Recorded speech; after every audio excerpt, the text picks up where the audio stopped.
This was a Twitter and Patreon vote. Find out how you can possibly be involved in the next video. So, furries have taken over my channel as of late. I had my mom react to Beastars, I had a Nick and Judy shipping video, and now I'm actually reviewing Beastars. For those of you who don't know, it's a more adult version of Zootopia. If you don't know what Zootopia is, we cannot be friends. You're nothing to me now. Not a brother, you're not a friend. But anyway, warning, okay? Warning alert! We're going through an anime that's ongoing. Primarily, that means that there's going to be some spoilers of either the manga or the anime. I'm going to try to keep this spoiler-free as much as humanly possible. There might be some implications of future events, but otherwise I'm going to try so very, very hard to make this spoiler-free. Alright? Alright? We're good? Let's do this.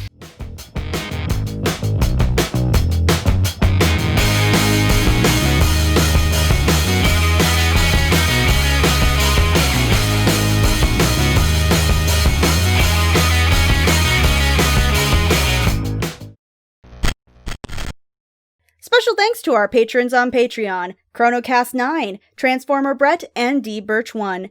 If you're at all curious on how to become a patron, look in the description below or go to patreon.com/Crimson Glow.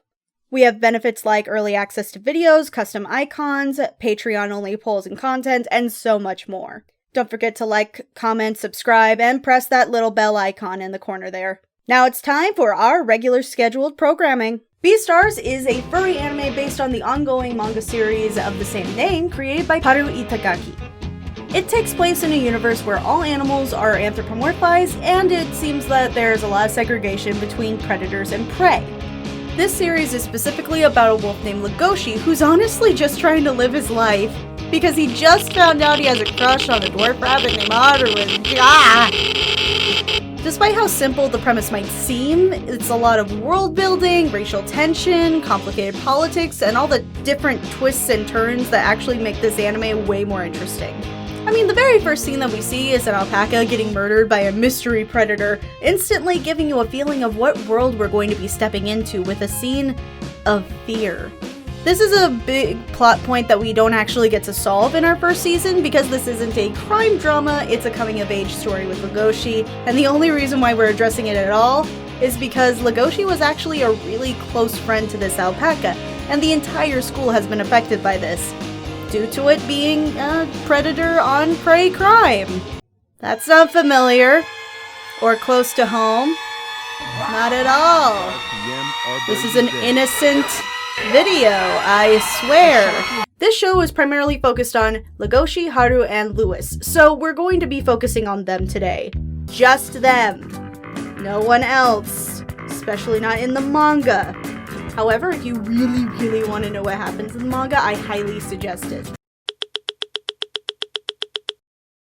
Legoshi is the main character and he's shy, he's a gray wolf who scares the crap out of everyone because he has resting scary face. He's socially awkward, incredibly polite, and kind. The problem is that he is incredibly self-loathing on himself.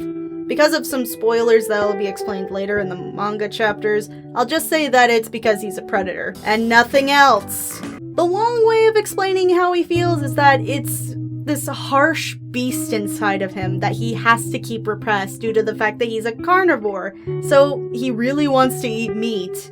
And everyone is meat. Do I look like a steak to you? Yeah. See, I told you I don't look like a whale. I enjoyed seeing him struggle, and I really enjoyed that he was slowly but surely getting out of his shell as the first season moves on. He wants to be something that he's not, because for the most part of his life, and for reasons that we won't talk about, he's basically been told what he is wrong. And not just because of his carnivore nature or anything like that, I enjoy the idea of him finding himself through his own strength, not just being with himself, but being around others.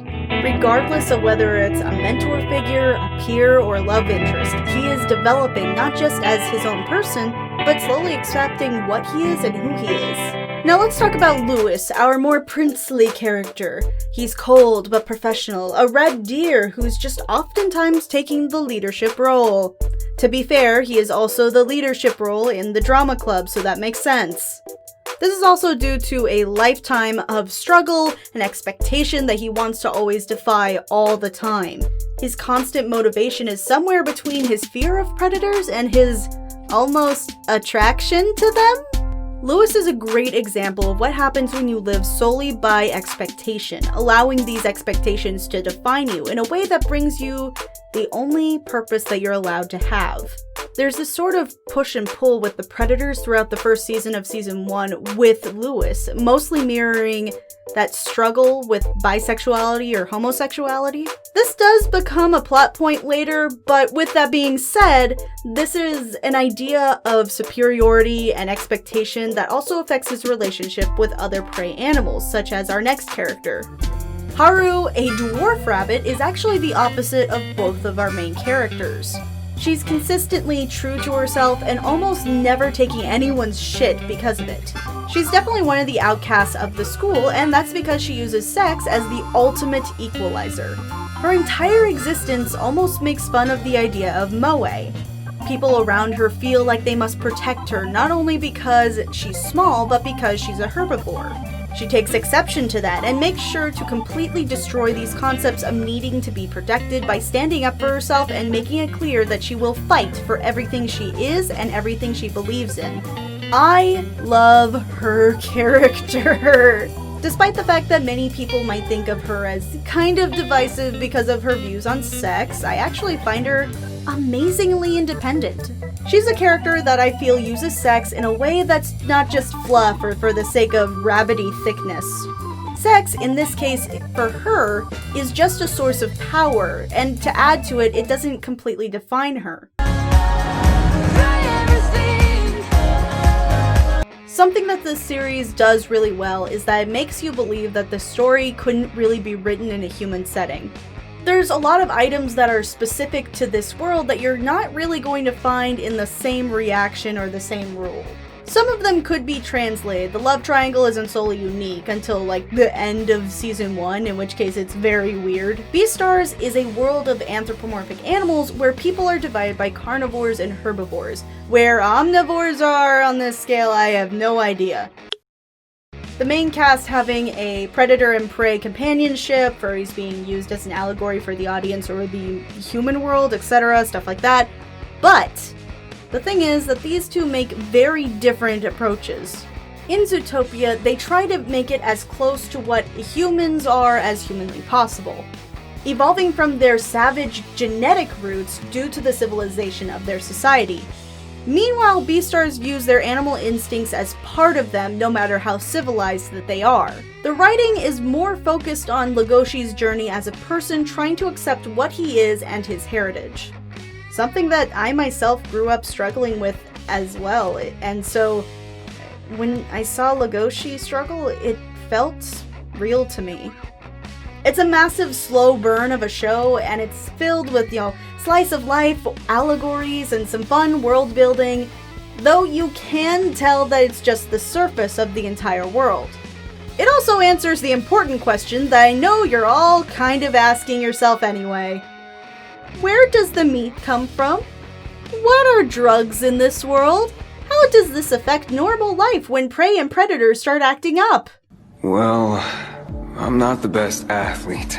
This is what most people are put off by when initially looking at anything relating to the show, including my boyfriend, the editor, and that's the animation. Admittedly, it was a little weird for me too at first. If you haven't noticed, the animation is in this mostly CGI state. It usually crosses from traditional 2D animation with then 3D animation. Can be a little weird at times. The reason for this is because the art style of the original manga series is highly stylized and it's really rough and exaggerated body language. This admittedly makes it very hard to animate while still preserving the look of the original style. Also, traditionally animating the heads and body types of these different animals just didn't seem to work for them. You could argue that Agretzko is an example of where they didn't have to do that and they didn't have the problem with that.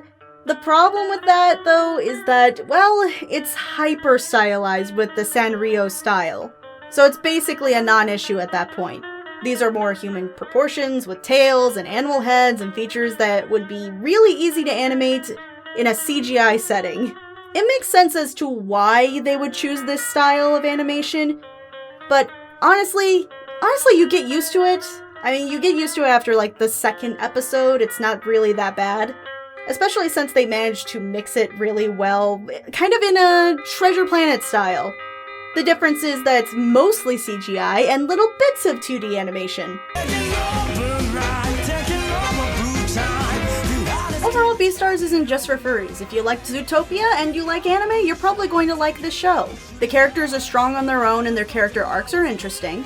Legoshi and Lewis's character arcs are fascinating, but it's almost like they can't live without the other. Haru's character arc is flat, but it never falls flat, nor do you really feel like she needs to change that much. Its animation can be a little wonky at times because it's still structured with CGI with a rare moment of 2D animation, but it's not nearly as bad as you think, and it's really just something you have to get used to. It makes me think of the Persona games and how they do their shading and animation. So, other words, yeah, watch it. It's a great show, it's very interesting, and I can't wait for season 2. This has been your future evil overlord, Crimson Glow, and I would be a badger.